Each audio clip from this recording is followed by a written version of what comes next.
I'm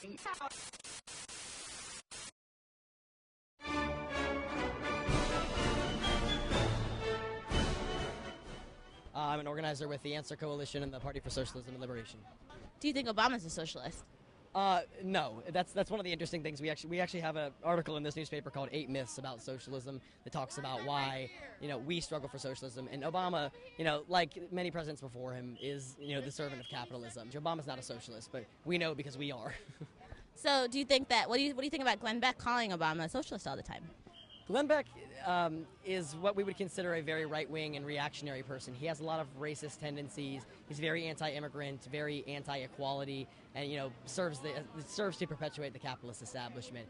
We struggle against that, and Glenn Beck's ridiculous assertions against Obama are nothing but pure racism, and we always unconditionally stand against that.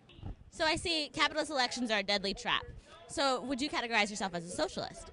No, as a communist. Okay, as a communist. Is Obama a communist? No. Glenn Beck keeps telling me that he's a communist and a socialist. I'm so confused. Can you explain why he's not a communist, in your words?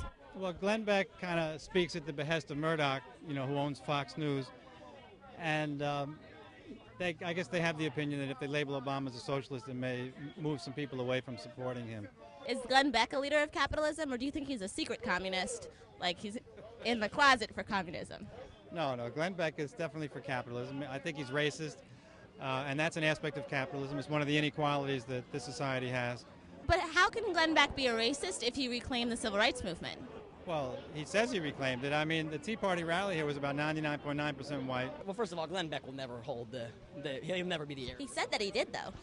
Many people say a lot of things. Glenn Beck is not the heir to the civil rights movement. The heir to the civil rights movement is the workers here right now, those struggling for their rights. The civil rights movement from the 1950s, Martin Luther King was a big part about, is currently unfinished. It made a lot of social gains for working class people, for African Americans, but it was an unfinished struggle. Do you think that it undermines your struggle that people think Obama's a socialist when he's not really a socialist, in your view? To some extent, yeah. It's understandable to think that they want to, kind of scapegoat socialism and make us look bad, and but when you look at Obama's policies, the recent health care bill is going to pay billions to the insurance companies. It's not a socialist health care bill? No, not at all. A socialist health care bill. A little bit, not even a little bit? Not even a little bit. It is definitely clear Obama is not a communist, is not a socialist. He's very much a supporter and a leader of capitalism.